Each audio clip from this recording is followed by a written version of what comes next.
ఓం నమశివాయ. శ్రీశైల మల్లికార్జున మేడారం సమ్మక్క సారక్క చిలుకూరు బాలాజీ స్వామి. ఓం నమశివాయ. గోపురం టీవీ చూసే వాళ్ళ ప్రేక్షకులందరికీ నమస్కారం. నా పేరు రామ్ శాస్త్రి. చిలుక జోషం అంటండి ఆ కాలంలో ఉంది, ఇప్పుడు గుడుక ఉంది, ఇక ముందు గుడుక నడుస్తుంది. చిలుక జోషం అంటే నిజం ఉందండి, నమ్మండి, వినండి. 12 రాశుల మీద ఈ రాశి మీద గురుబలం ఎంత ఉంది, ఈ రాశి మీద శని బలం ఎంత ఉంది, లాభం ఎంత, లుక్సాన్ ఎంత, ఏ రాశి మీద గురుబలం ఎట్లా ఉంది చెప్తా వినండి. డిసెంబర్ నెల 22 నుంచి 28 తారీఖు వరకు ఎలా ఉంది చెప్పేస్తా వినండి. చిలకమ్మ మకర రాశి వాళ్ళ జ్యోతిషం, మకర రాశి వాళ్ళ భవిష్యవాణి, మకర రాశి వాళ్ళ గణితమాని చిలకమ్మ. మకర రాశి వాళ్ళ భవిష్యవాణి ఎట్లా ఉంది చిలకమ్మ. మకర రాశి వాళ్ళకి సాక్షంగా లక్ష్మీ నరసింహస్వామి. మకర రాశి వాళ్ళు ఎవరైనా కానీ సాక్షంగా యాదాద్రి లక్ష్మీ నరసింహస్వామి దర్శనం చేసుకుని వచ్చిన వాళ్ళకి అది చాలా మంచిగా ఉంటుంది, మేలు జరుగుతుంది, ఇంట్లో బరుకుతుంటుంది, శాంతం ఉంటుంది. ముందు భార్య భర్తల నడమ బాగుంటుంది. భార్య భర్తలకి ఎట్లా ఉంటుందంటే ఒకరినొకరు చూస్తే చాలా ఉన్న కోపం వెళ్ళిపోతుంది, నిదానంగా అయిపోతారు, చాలా ప్రేమ కలుగుతుంది, బాగుంటారు. ఇంట్లో ఉన్న పిల్లలకు కూడా చాలా చక్కగా చూసుకుంటారు. పిల్లలే మన జీవితం, పిల్లలే మా జీవితం అని ఆ పిల్లల మీద చాలా ప్రేమ. భార్యని నా ప్రాణం, భార్య లేకపోతే మన జీవితం ఏముంది, భర్త లేకపోతే మన జీవితం ఏముంది, భర్తని మా ప్రాణం అని ఇలా ఒకరి మీద ఒకరి ప్రేమ చాలా మంచిగా పెట్టుకొని బాగుంటారు. బాగుంది కానీ బాగుంటుంది. కానీ కొంచెంలో ఏమవుతుందంటే మీకు కొంచెం ఎక్కువ కోపం వచ్చిందనుకోండి, నీదెంత నాదెంత, నీదెంత నాదెంత, ఆ నీదెంత నాదెంత మాటలు వదిలిపెట్టండి. అది పనికిరాదు, అది కరెక్ట్ కాదు. ఒకరి మీద ఒకరు ప్రేమ చేసుకుని నడుకోండి, చాలా బాగుంటుంది. ఈ రాశి వాళ్ళు ఇంతకుముందు ఇల్లు కట్టాలనుకున్నా, కొనాలనుకున్నా కాలేకపోతే ఈసారి పక్కా అవుతుంది.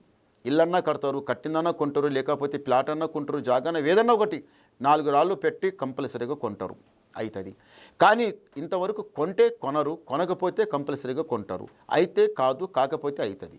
బాగుంది ఈ రాశి వాళ్ళకి. మకర రాశి వాళ్ళకి కొంచెం అప్పు భయం చాలా ఎక్కువైపోయింది.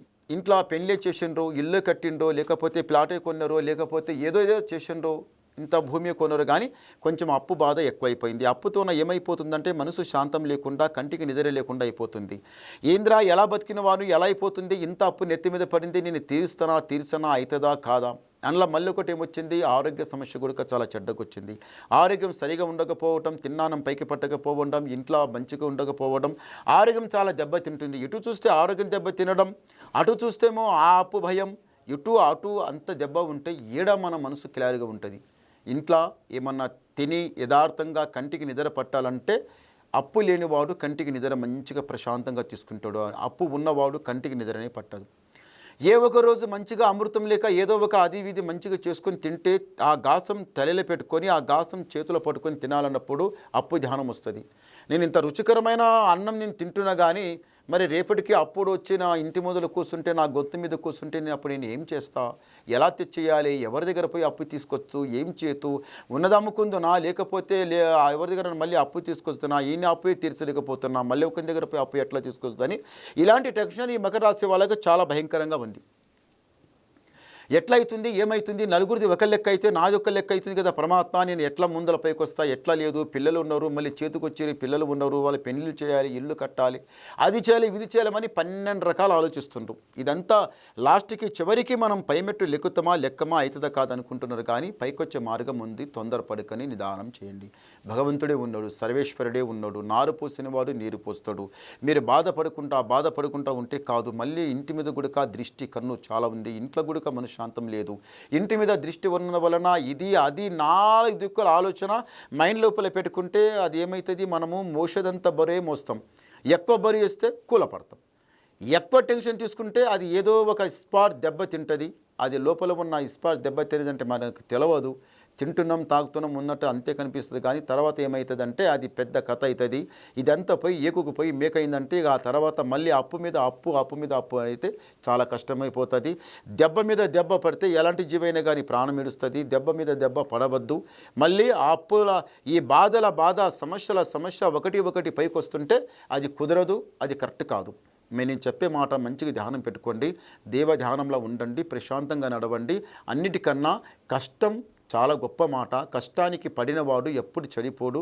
చేసే కష్టం చేస్తే ఆ భగవంతుడు పై ఇచ్ఛ ఉంది, దేవుని దయ ఉంది, ఏదో దారి చూపిస్తాడు. ఓం నమ శివాయ.